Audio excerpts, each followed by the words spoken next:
Hello students, मैं हरेंद्र प्रताप सिंह। मैं आप सभी लोगों का अपने इस एजुकेशन चैनल पर स्वागत करता हूं। स्टूडेंट्स, आज हम लोग इस वीडियो में आर्टिकल राइटिंग के बारे में जानेंगे।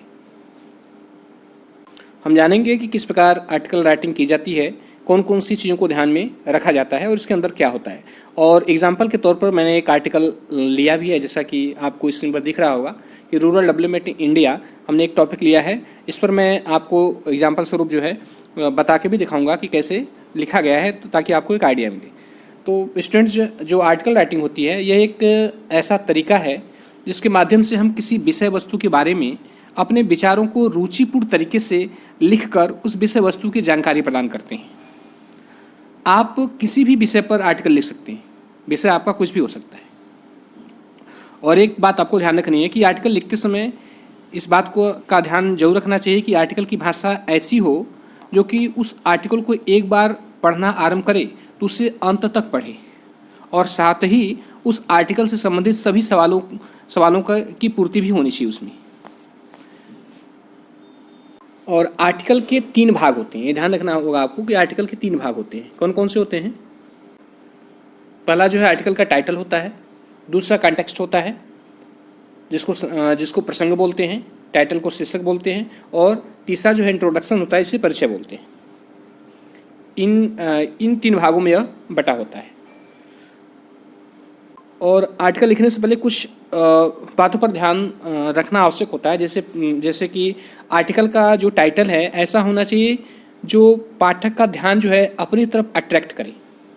दूसरी बात कि आर्टिकल की शुरुआत ऐसे मजबूत एवं रोचक वाक्य से करें जो पाठक को संबोधित कर रहा हो तथा उस विषय में दिलचस्पी उत्पन्न वह कर सके। नेक्स्ट बात यह है कि आर्टिकल से संबंधित अपने विचारों को जो है तर्क के साथ प्रस्तुत करना चाहिए। आर्टिकल संबंधित जो है अपने विचारों को तर्क के साथ प्रस्तुत करना चाहिए। नेक्स्ट बात है कि अपने विचारों को उतना ही प्रस्तुत करना चाहिए जितना कि आप पाठक में दिलचस्पी बना सके। पाठक दिलचस्पी ले सके उतना ही प्रस्तुत करना चाहिए, ये नहीं कि वह ऊब जाए। और नेक्स्ट बात है कि पाठक को जो है उस आर्टिकल पर सोचने की भावना विकसित करने के उद्देश्य से एक मजबूत पॉइंट के साथ उसका समापन करना चाहिए, अर्थात एक स्ट्रॉन्ग कंक्लूजन के साथ उसका समापन करना चाहिए। तो अब आइए एग्जाम्पल एक देख लेते हैं कि कैसे एग्जाम में आपसे पूछेगा आर्टिकल, कैसे आपको इंस्ट्रक्शन देगा लिखने के लिए और आपको कैसे लिखना है। देखिए, आर्टिकल लिखने के लिए आपको इस तरह इंस्ट्रक्शन दे सकता है जैसा कि स्क्रीन पर दिखाई दे रहा है। देखिए क्या लिखा हुआ है, यह पढ़ते हैं इसको। इसमें कह रहा है कि most of the population in India lives in rural areas. इसमें कह रहा है कि भारत में अधिकांश पॉपुलेशन है, जो अधिकांश जनसंख्या है वह रूरल एरियाज में रहती है, अर्थात वह ग्रामीण क्षेत्रों में रहती है। भारत की अधिकांश जनसंख्या ग्रामीण क्षेत्रों में रहती है। 8 फिर भी दे आर नॉट डेवलप्ड, फिर भी वे डेवलप नहीं है, अर्थात फिर भी वे विकसित नहीं है। Right an article on the topic rural development India. इसमें कहना है कि आप एक टॉपिक लिखिए, किस पर? रूरल डेवलपमेंट ऑफ इंडिया पर, अर्थात भारत का ग्रामीण विकास पर, भारत की ग्रामीण विकास पर नामक टॉपिक पर आप जो है लिखिए, एक आर्टिकल लिखिए। और कह रहा है यू आर रोहन विवेक, आप रोहन है, विवेक हैं, श्याम है, गोपाल है, गोविंद, आप कुछ भी हैं, से आपका नाम है। आपको एक रूरल डेवलपमेंट ऑफ इंडिया पर एक नामक टॉपिक पर आपको एक आर्टिकल लिखना है।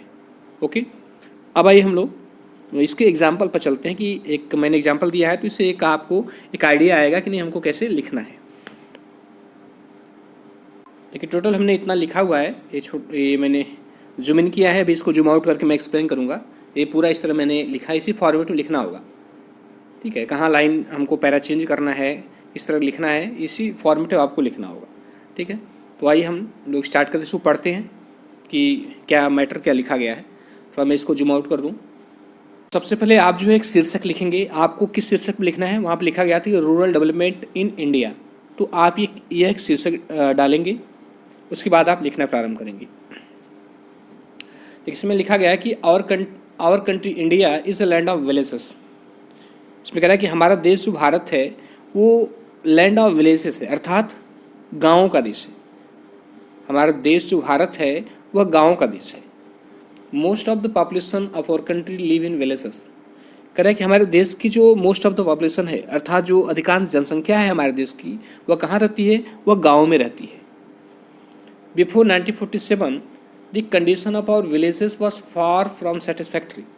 इसमें कह रहा है कि 1947 से पहले the condition of our village, हमारे गांव की जो दशा थी, कह रहा वाज फार फ्रॉम सेटिस्फैक्ट्री, कह रहा वो सेटिस्फैक्ट्री से बहुत दूर थी। फार का मतलब दूर होता है, मतलब हमारे गांव की जो स्थिति थी वह संतोषजनक स्थिति से काफ़ी दूर थी। मतलब हमारे गांव, ऐसे कह सकते हैं हमारे गांव की स्थिति जो थी वो सेटिस्फैक्ट्री नहीं थी, वो संतोषजनक नहीं थी। But now the picture is changing, लेकिन अब चित्र बदल रहा है, मतलब हमारे गांव का अब चित्र बदल रहा है, अर्थात हमारे गांव की स्थिति बदल रही है। अब यहाँ पर इतना लिखने के बाद आप पैरा चेंज करेंगे, और पैरा चेंज करते हुए जो फर्स्ट लाइन है थोड़ा जहाँ से जो फर्स्ट पैरा की जो लाइन थे उससे थोड़ा इधर लिखेंगे, ध्यान रखिएगा इस बात को। अब परीक्षा में आप लोग क्या करते हैं कि एक ही लाइन में पूरा लिख देते हैं, ना पैरा चेंज करते हैं ना कुछ करते हैं, जिसका अच्छा इंप्रेशन नहीं पड़ता है। ठीक है, फर्स्ट लाइन पैरा चेंज करके फर्स्ट लाइन थोड़ा इधर लिखेंगे, उसके बाद नेक्स्ट लाइन जो है थोड़ा लेफ्ट साइड से लिखेंगे। अब यहाँ कह रहा है कि under the leadership of Pandit Nehru के लीडरशिप में, अर्थात पंडित नेहरू के प्रतिनिधित्व में, the national government started extensive programmes, कि नेशनल गवर्नमेंट जो थी, जो राष्ट्रीय सरकार थी, जो केंद्रीय सरकार थी, वह जो है एक्सटेंसिव प्रोग्राम स्टार्ट करती है, अर्थात एक महत्वाकांक्षी कार्यक्रम या महत्वाकांक्षी योजनाएं प्रारंभ करती है। किसके लिए? फॉर द रूरल डेवलपमेंट, ग्रामीण विकास के लिए। पंडित नेहरू के प्रतिनिधित्व में जो केंद्र सरकार है वह एक महत्वाकांक्षी योजना चालू करती है ग्रामीण विकास के लिए। कंट्रीज 5 ईयर प्लान, करें देश की पंचवर्षीय योजना, एंड अदर प्रोजेक्ट, और दूसरे प्रोजेक्ट जो है केम टू एग्जिस्टेंस, ये अस्तित्व में आते हैं। एग्जिस्टेंस का मतलब होता है अस्तित्व, करें कि पंचवर्षीय योजना और दूसरे जो प्रोजेक्ट्स हैं वो अस्तित्व में आते हैं, अर्थात पंचवर्षीय योजनाओं को चालू किया जाता है और दूसरे प्रोजेक्ट्स भी स्टार्ट किया जाता है ताकि रूरल डेवलपमेंट किया जा सके। People began to take interest in them, लोग जो है इनमें इंटरेस्ट लेना प्रारंभ करते हैं। व्हेन, जब the real work of the construction of road, जैसे जब जो है रोड के निर्माण का ट्यूबवेल्स के एंड टैंक्स और कुओं के निर्माण का कार्य प्रारंभ होता है। जब ट्यूबवेल, सड़क और कुओं के निर्माण का जो वास्तविक कार्य प्रारंभ होता है तो लोग भी इसमें इंटरेस्ट लेना प्रारंभ कर देते हैं। नेक्स्ट है, अब फिर उसके बाद आप फिर पैरा चेंज करेंगे, फिर थोड़ा राइट साइड में, पहली लाइन राइट साइड में थोड़ा मूव करके लिखेंगे। ठीक है, उसके बाद वाली जो लाइन्स होगी वो राइट साइड में लिखेंगे। तो कह रहा है कि लेफ्ट साइड में लिखेंगे। कह रहा है कि if you go to see a village, next कह रहा है if you go to see a village, यदि हम एक गाँव को देखने जाएँ, we see that roads are constructed, तो हम देखते हैं कि जो सड़कें हैं वो कंस्ट्रक्टेड हैं, अर्थात वो जो सड़कें हैं वह निर्मित है, सड़कें बनाई गई हैं। Electricity has begun to function, बिजली ने अपना कार्य करना प्रारंभ कर दिया है, मतलब गांव में बिजली भी पहुंच गई है। Primary schools and junior high schools impart education to children, impart means होता है प्रदान करना। इसमें कह रहा है कि प्राइमरी स्कूल और जो जूनियर हाई स्कूल हैं वह बच्चों को शिक्षा प्रदान कर रहे हैं, मतलब गांव में जो है इन स्कूल्स की का निर्माण किया गया है, प्राइमरी स्कूल, जूनियर स्कूल, और इसमें बच्चे पढ़ रहे हैं, शिक्षा प्राप्त कर रहे हैं। कह रहे people take interest in politics, लोग जो है पॉलिटिक्स में इंटरेस्ट ले रहे हैं, गांव के लोग भी राजनीति में रुचि ले रहे हैं, उसमें भी भाग ले रहे हैं, रुचि ले रहे हैं। दे रीड न्यूज़पेपर्स, वे न्यूज़पेपर पढ़ रहे हैं, एंड वॉच टीवी, और टीवी भी देख रहे हैं। Some of them have their own TV sets and transistor, उनमें से कुछ के पास जो है अपने टीवी सेट और अपने ट्रांजिस्टर भी है। नेक्स्ट है, अब नेक्स्ट देखिए, फिर पैरा चेंज करेंगे आप, थोड़ा राइट साइड में मूव करके लिखेंगे, और फिर जो दूसरी लाइन है फिर लेफ्ट साइड में पूरी लाइन को कवर करके लिखेंगे। ठीक है, तो इसमें कह रहा है कि despite of many programmes of the government the picture of our villages is still incomplete. इसमें क्या कह रहा है कि डिस्पाइट ऑफ का मतलब होता है के बावजूद, क्या होता है? के बावजूद। कह रहा है कि despite of many programmes of the government, कह रहा है कि गवर्नमेंट के कई प्रोग्राम के बावजूद, गवर्नमेंट के कई कार्यक्रमों के बावजूद, जैसे पंचवर्षीय योजना, अदर प्रोजेक्ट जो थे, उनके बावजूद जो है the picture of our village is still incomplete, हमारे गांव का जो चित्र है वह पूर्ण नहीं है, मतलब वह अपूर्ण है।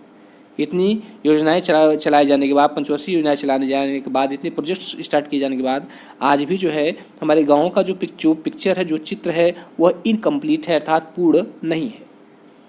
We see that roads are constructed, हम देखते हैं कि सड़कों को बनाया गया है। There is no proper maintenance of them, हम देखते हैं कि जो बनाई गई सड़कें हैं उनका प्रॉपर मेंटेनेंस नहीं हो रहा है, उनकी जो है उचित तरीके से देखभाल नहीं की जा रही है। Electricity supply is very poor, और जो बिजली की सप्लाई है, जो बिजली की पूर्ति है, वो बहुत ही पुअर है, बहुत ही ख़राब स्थिति में, मतलब एक उचित बिजली लोगों को प्राप्त नहीं हो रही है। इवन टुडे, आज भी there are no hospitals and doctors, आज भी जो है गांव में न तो हॉस्पिटल्स हैं और न तो डॉक्टर्स हैं। नेक्स्ट क्वेश्चन, नेक्स्ट पैरा, अब यहाँ से फिर पैरा चेंज करेंगे, अब फिर थोड़ा राइट मूव करके लिखेंगे पहली लाइन। कह रहा है कि नो डाउट, इसमें कोई डाउट नहीं है कि the face of our villages is changing, इसमें कोई संदेह नहीं है कि हमारे गांव का चेहरा बदल रहा है। बट लेकिन the pace of the progress is slower than expected, लेकिन जो प्रोग्रेस की पेस है, पेस मतलब चाल, लेकिन जो विकास की जो गति है, कह रहा है कि स्लोअर देन एक्सपेक्टेड, उससे धीमी है जितना एक्सपेक्ट किया जाता है, अर्थात जितना आशा की जाती थी उससे जो है विकास गति जो है हम जितना हम आशा करते थे उससे कहीं धीमी है। मतलब हम जितना आशा करते हैं उससे उतना विकास नहीं हो रहा है उतनी तेज गति से। और governments need to change their policies, अरे हमारे गवर्नमेंट को, हमारे सरकार को नीड्स आवश्यकता है, किसकी आवश्यकता है? टू चेंज देयर पॉलिसीज़, अपने पॉलिसीज़ को चेंज करने की, अपनी नीतियों को बदलने की।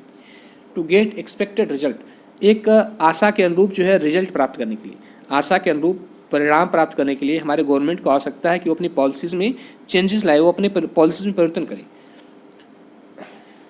परिवर्तन करे इन changing the condition of the villages, गाँव की दशा बदलने के लिए। इसमें कराया है कि हमारे गवर्नमेंट को ये आवश्यकता है कि हमारे गाँव की दशा को बदलने के लिए वो अपनी नीतियों में परिवर्तन लाए, ताकि हम जो है एक आशा के अनुरूप रिजल्ट प्राप्त कर सकें। तो स्टूडेंट्स ये रहा पूरा जो है एक कंप्लीट आर्टिकल रहा, किसी विषय पे दे सकता है। मैंने आपको अच्छी तरह से समझाने की कोशिश की और आशा करता हूँ कि आपको समझ में आया होगा। आर्टिकल के और भी वीडियोस पड़े हुए हैं, आप देख सकते हैं, और मैंने यहाँ छोटा कर दिया, आप इसको स्क्रीनशॉट ले सकते हैं, चाहे तो इसको नोट डाउन भी कर सकते हैं। फ्रेंड्स, तो वीडियो देखने के लिए बहुत बहुत धन्यवाद, और यदि अच्छा लगा हो तो लाइक सब्सक्राइब शेयर करिएगा। Thank you.